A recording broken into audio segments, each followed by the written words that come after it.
3, 4, 5 red lights in Monte Carlo. They go out, and we're underway with Larim Zendelli leading Jack Aitken off the line. Good getaway for Arthur Leclerc. Will have an opportunity to move up. Is he going to send it to the inside? Will they all get through turn number 1? Arthur, no, they will just about. No, spoke too soon. Absolute chaos at the back. Absolute chaos at the back with Ollie Caldwell involved there. Davide Valsecchi racing for his team Dams has managed to keep going. NM Ahmed was involved in that one as well. There's a 5-second penalty for Dan Ticktum for a collision, but it's Larim Zendelli who is in the lead, but will he be for much longer? Zendelli, Leclerc, Delatraz, Aitken, and then Theo Pourchaire going up. It's very close between the ART there, and that was Caelan Williams and Theo Pourchaire somehow not taking each other out. Well, if this is a preview of what we've got to come for the next few laps, it is going to be frenetic stuff. A wild opening lap there. Now, can he overtake at the hairpin on board with the Prema? Delatraz on the outside. Oh, is Delatraz going to be able to sneak through? He is. He's got the inside line. Can he make the move into Portier? Would be a bold move for second place. And how about that? Louis Delatraz up into the position he finished the sprint race in 1 year ago. And Delatraz moves up to second. Arthur Leclerc demoted for the time being, but they're going to be racing all the way through here. And Jack Aitken is closing in as well and getting the chop. But has he got the momentum? Has he got the position? Yes, he has. Jack Aitken using the barrier, but moving ahead. And Arthur Leclerc, after staring at the race lead, tumbles down to 4th position. But he's taking a lot of curve there. They bang wheels. And still, Aitken stays ahead. There's just nudging, bumping, barging, and oh, now Jack's the one a little bit out of shape. Can Arthur Leclerc get the run, or is that Theo Pourchaire? Oh, Theo Pourchaire's got the inside, and Arthur Leclerc, with a really frustrating set of laps, has gone from battling for the race lead to heading backwards. You're looking at the battle for 4th position, with Arthur Leclerc, the Monegasque driver, on his home circuit, chasing Theo Pourchaire, and now he's taken a big chunk of curb and got track position. This gaggle of drivers all on the purple wool tyre will be thinking of when they're going to make their stops. Traffic is going to be key around these pit stops. I'm really quite intrigued. Yeah, there you go. Delatraz, Jack Aitken and Arthur Leclerc all into the pits at the end of lap 7. Zendelli, of course, carries on because he's on the harder, soft compound tyre. Oh, my goodness me, Jack. Where are you off to there, mate? Oh, that's going to be close.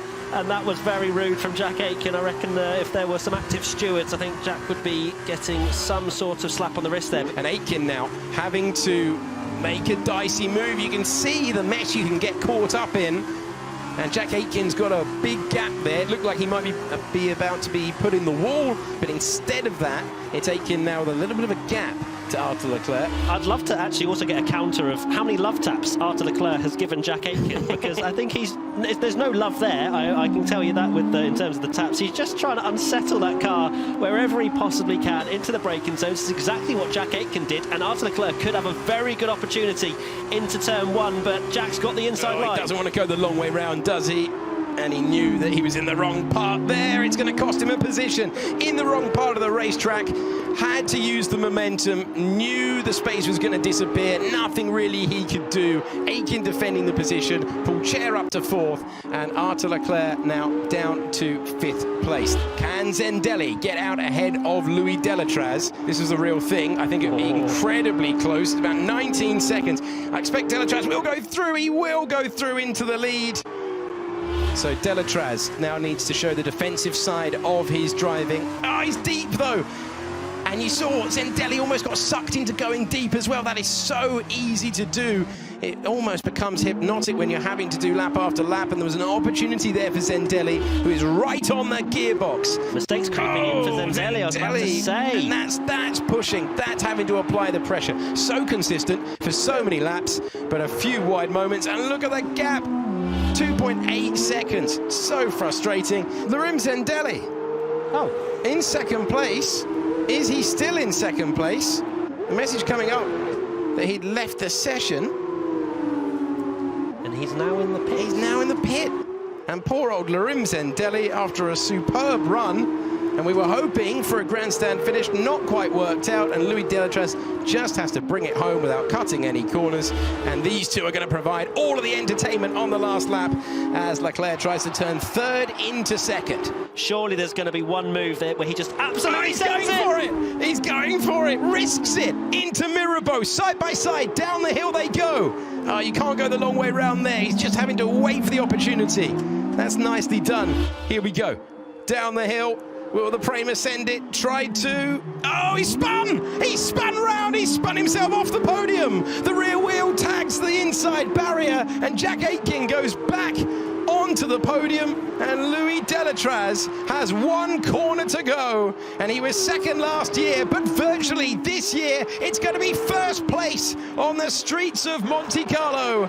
The Swiss driver wins, Louis Delatraz in P1, and Aitken gets second place. Théo Pourchaire, when you add on the penalties, down to third. Time for the second 5-lap sprint race. The drivers at the front ready to go. Here we go. It's Juan Manuel Correa on the left from pole position. Kaylen Williams on the right, and Arthur Leclerc immediately putting pressure on them. It's Kaylen Williams into the lead momentarily. Now wait for it. Do they all get through? They do all get through. So Juan Manuel Correa has held the lead, and it's Kaylen Williams in second place for the moment. Arthur Leclerc trying to do something about that. And we've got a spin there, heading backwards is the ART, so it's a mess behind, but maintaining the lead. Correa, Leclerc desperate to take a win at his home event. Williams down to third, Théo Pourchaire fourth, then Aitken, Delatraz, Dragovic and Ilott.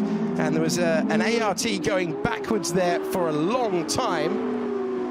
So I assume that's Marcus Armstrong. I hope they don't do this in the virtual GP as well, but clearly with no damage, although I think in the virtual GP we'll have reduced damage. With no damage, these guys are hurtling into that hairpin and wall banging all the way round, which is obviously an interesting tactic and one that you wouldn't do in real life. There he is, the American driver, Juan Manuel Correa. Well, that's going to be close. Oh, he's thinking about trying to go round, wheel banging for the lead of the race, this second race, and he's stayed ahead, and he's in a very similar situation. Arthur Leclerc now, he has the pace to win here, but he's got to make the move in the right place, because if not, Kaylen Williams is just waiting. Leclerc, as we saw in the previous one, we're going to see a move from him. We know it's coming, we just don't know where, and neither does Correa. There it's going to be here! He's half spun again! Correa able to stay ahead. And that gives him a little bit of momentum. This will be really difficult for Leclerc to close down the gap around the final 2 miles as we go on to the final lap of the race. Correa, Leclerc, Williams, oh, he's spun, he's gone round. And he's managed to gather it together. Louis Delatraz now has a good opportunity to put 2 Charouz cars on the podium. It's all about... Oh, Correa gets a 2-second penalty! No! Juan Manuel Correa gets the 2-second penalty.